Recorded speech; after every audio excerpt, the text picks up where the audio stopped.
with Juan and Jim. And Jim, it's great to have you back with us. Thank you so much for joining us. Thanks, Dan. And Good Juan, to be here. always a pleasure. Always a pleasure. Um, I guess I'll start off with a question. I don't know exactly how to phrase it, but I'll try the best I can. I know you'll understand it, Jim, and you can run with this any way you like. Um, how do we as risk managers, how should we be thinking about cyber risk? And I know that's a wide open question, but the reason I ask it is there's so many risks that are priorities and they seem to come in and out and there's fluctuations and cyber seems to always be there, but it seems to be pretty predictable. There's always going to be somebody better than me at trying to get into my systems and get my information. So that's kind of the constant. So I'm always going to have to be working on it, but I'm not sure that it's something I need to. I may need to lose sleep over it, but it seems to me to be more an inherent risk to doing business Right. today than it seems to be a unique risk. I Yeah. don't know. Am I crazy or what do you think? No, I think you're spot on. As a matter of fact, I think one of the biggest mistakes I see companies make is when they treat cyber risk as its own little entity off to the side that tends to invoke technical questions with technical solutions. Really, companies need to think about cyber risk the same way they think about any risk. Like if a company is in business, they are constantly thinking about market risk, credit Mhm. risk, customer risk. Cyber risk needs to be elevated to that level because it affects all of those other different, all of their capabilities, their reputation, revenue, profits, efficiencies, mission goals, et cetera. And so if they don't have that, it's almost like a cultural shift. They need to think of it, have the right people in the room, and evaluate it in terms of what are the threats to my business and what are we doing about them, and what harm can take place if we don't do these things. Because then it's like a trade-off assessment, the same way they would evaluate other type of risks. And if they don't do that, it tends to become more of like a technical or budgetary conversation where someone might say, well, we need to increase our antivirus or threat protection. Well, how much Mhm. is that going to cost? Some of these things could be very expensive. It could be, hundreds of thousands of dollars. Well, aren't we running any? Well, yes. Well, why do we need another one? Well, this one's better. You know what I'm saying? It Yeah. doesn't really hit the mark. It really has to be very specific to, listen, this is how, these are the vulnerabilities. These are the threats that the organization faces. These are our vulnerabilities. This is where we have gaps. And if we don't fix these gaps, this is the impact. So now we could have a business discussion. And this comes into play a lot. I had a company recently that sustained a cyber incident, and they had to make a decision because some of their customers, some of their largest customers demanded that they put certain things in place. And these were big ticket items. So now this became literally a business decision, which is if we want to retain our two biggest customers, we have to, and there was a whole list of things, including putting in a security operations center, which is a lot of Mhm. money, a lot of time. Yeah. So again, that's the type of conversation where it needs to take place, a business level decision. This is what could happen if we don't hear our gaps. This is what it might cost to fix it. Do you accept the risk or do we plug the hole? That's interesting because I'm glad you said that because that's kind of the way I'm leaning. I know that when I first learned about cyber risk, it was a part and parcel of technology risk because people would just talk about it because it had to do with systems. Yeah, Um, and I have always thought that as we have got more used to having to deal with it day in and day out, it should have been elevated more like a compliance risk when you're right. regulated, that we should be thinking about it all the time. How do we comply? How do we protect ourselves and obey all the rules and regulations? Cybersecurity should be the same level. So I'm glad you said that. I really am. I hope that resonates with our audience and they start thinking it that way and move it out of the subcategorization into a more holistic view from risk. Absolutely. And just real quick, I used to have there was a partner I worked with when I was in Big Four consulting. They used to say, there's no such thing as technology risk. It's all business risk. And he was right, because all risk is a risk to the business. That's a great comment, Jim. And I have a question. I recently was reading one blog that you made, and you were talking about cyber risk or CISOs, being not only identifying the role, not only being about identifying the risks, but also being business enablers, right? And that resonated with me a lot because in the past, whenever we are in the risk function, we are always putting barriers, right?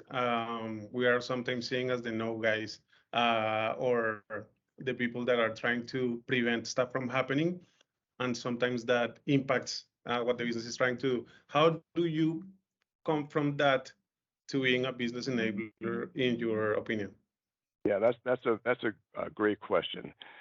So, there's always this trade-off between security and then ease of use, right? So there are reasons why, for example, Amazon.com or even your banks does not mandate having their customers put in multi-factor authentication, because they know they're going to lose a percentage of business. People just may not even have smartphones to do it. They just don't want to bother, and that's a risk that they're willing to take. One of the biggest mistakes that I've seen internal information security directors and CISOs is when they keep saying no to the business. Now, there are certain things that are egregious, right? And I've seen this. I'll give you an example where, let's say, a marketing department at a medical device company, they just spun up their own FTP server unprotected, and we're getting vendor information and sharing information. That's clearly a bad thing. But by and large, if let's say an executive wants to say, listen, we want to move to the cloud, or I want to do business with this vendor, or do we always need multi-factor authentication on all of these systems because it's starting to impact sales? So this is something where it's easy to say, yep, nope, this is the standard, and there may be a reason for that from a compliance standpoint. But I think a better answer is really trying to look at the business vision, the goals, the values, and seeing how these things potentially, maybe even security, could be a competitive advantage. Because sometimes it is. If you increase security, and this is something that you could tout in your marketing materials, it may actually be a differentiator. I have clients in my consulting practice that are doing just that. They up the game across the board. And now they're telling all their customers, look, we think we're probably one of the most secure organizations in this field. But in order to make that, to go through that and come up with an answer, there has to be an analysis. I think that information security people are too quick to say no. And if you think about it, if an executive is coming in your office and saying, look, all this extra security, like, could we do such and such? If you tell that person no right off the bat, you're probably not going to win too many brownie points, and they're going to start going around you. But if you have the conversation and think about what's the real goal, what's the real risk, it may be just explaining to that executive, listen, if you don't do this, you're going to be out of compliance, or it's putting the organization at risk, and here's why. But again, it's a business risk decision. The executive might say, you know what, we don't care. The same way the Amazon executives allow people to use, let's say, weaker passwords than one would use in banking, right? It's a business decision. They don't want to make it hard for customers to go on their site and forget their password, right? So I guess, the main message here is to be business first. Always think business. How can we make this happen? And if you do the analysis and you come back and you can say, well, look, in order to do this, to keep the system secure, if you want to do this particular initiative, we have to implement these additional controls, additional hurdles, additional spend to secure it. Again, let them decide. Again, if you're dealing with the right, this is why I always advocate governance, board ownership, having an information security committee to help make these decisions.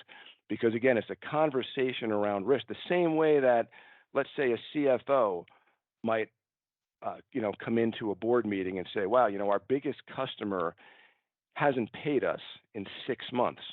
Should we charge them late fees, or should we cut their loss? Right? Again, that's a business decision that involves some pros and cons, and that's what we're advocating here, to be that business enabler and drive the conversation. Can we explore a little bit more, Jim, the role of the board of directors? And the reason I ask is there are some boards that are somewhat reluctant to exert influence in certain areas because for a lot of reasons, I don't know all the reasons, but it seems to me that this is one of those areas where the board kind of should be setting the tone at the top. Do you have any ideas on that statement? And do you have any examples where maybe a board has done a really good job of that? Yeah, it's difficult for the board in general, because for a couple of reasons, and I'll tell you the solution. For number one, a lot of people on the board, they may not have expertise in cyber. I mean, it was only until the last couple of years when this became even a board level agenda. It was because someone was concerned about it. Now, in certain fields like banking, they're starting to push legislation to have people with cyber backgrounds on the board. Easier said than done. Yeah. But I think what companies should do, one other thing too that makes it difficult is even if you have a board, to get to these trade-off assessment, like we were just talking about, like to be a business enabler, to say, well, if you want to do this, it means adding this much more architecture and process and controls to secure the system. You're going to do that. Right. So those are things that it may be difficult to even reach the board, or by the time it reaches the board, you need an answer quickly. I think a good practice is for organizations to implement an information security committee, or if they have a risk committee already, even better, it could be part of that where they could take these things to that committee to say, okay, just giving an example, this is a recent example from a client. We need to drastically increase our recovery capabilities. In order to do that, it's an entire architectural change to move to the cloud and to change the environment from on-prem to the cloud. It involves security people, consultants, a whole litany of process changes, et cetera, but it will make us be able to recover in a matter of minutes, potentially, or hours. And this is for a medical facility. So again, that's a question, like who's going to make that decision? The CIO by him or herself, or the security person? This was actually the result of a security-related incident, by the way, which drove this whole conversation. So you see what I mean? Something like that they could take to this committee, a risk committee, information security committee that has appropriate representation from the business and can make that decision and get the approval rather than wait to the board. The board level is a little bit more high level. It's more of like, are we doing the right things? Are we doing things right? Are we secure? Where are our biggest gaps and what are we doing about them? And that tends to be also what the executives at the C-level think too. And at this information security committee, they're really getting into a little bit more of the details. I love that. That was a great explanation. Thank you very much for that. Are you seeing or sensing, and I know this is going to be a little bit speculative, but are you sensing that investments in artificial intelligence would be helpful in the cybersecurity area? Is that something that's being talked about now, or is that still more futuristic? Well, the AI is in a lot of tools and technologies, and it's getting better. So back in 2016, 2017, I remember every vendor I ever came across was like, we're using AI, and really it was more of like heuristics or advanced analysis, et cetera. Yeah. But they have come a long way, especially in some of the threat detection tools. So AI is being used. It's more baked into some of the solutions. So I haven't seen companies develop their own, let's say, AI add-on, if you will, because a lot of this stuff is baked into the solutions to provide better reporting or to help eliminate false positives or false negatives. And it's constantly evolving. So this is something we are going to see more of. It's already being used in a lot of companies within the cyber solution set. But there's nothing out there, to your knowledge, that would recognize a cyber attack, reverse it, and attack the attacker? Nothing like that yet? Well, I mean, maybe in the government, because I know there's a lot of people Yeah. on cyber offense, but there are systems and platforms that will recognize an attack and shut it down or take the machine offline automatically if it Okay. recognizes something. And those are getting more and more sophisticated. Even I was just going over this with a client today. They're using something that helps with monitoring. To identify anomalous log monitoring and actually gets into the behavioral aspects of how even a person would type in. So in other words, their information. So it looks at multiple indicators of location, how quickly they normally type in their passwords, what keystrokes they use, all these different factors to be able to say, you know what, that person isn't whom they say they are. So that's all based on artificial intelligence and reporting capabilities. Interesting. I think that's going to be interesting to watch that in the near future to see exactly what developments happen outside of the realm of science fiction. Yeah. And just to end, Jim, I remember a conversation we were having, you and I, this week around asset management, right? Yeah. And I think it's really important in terms of attack prevention and all of that to have those critical assets identified and well managed, inventoried, and all of that. Can you speak to us a little bit about that importance? Yeah, 100%. So, companies need to understand where their assets are and how they're protected, who owns them, so they could set a priority for them, both for recovery and also for securing it. And I can give the example when I go in and I ask companies for their asset register. If they don't have anything, to me, it's almost like going to a trucking company and they don't even have an inventory of their fleet. I mean, literally, it's like what company would not have that in that field? But you still see it within various organizations. They're not using an asset register. They're not using GRC as much as they should.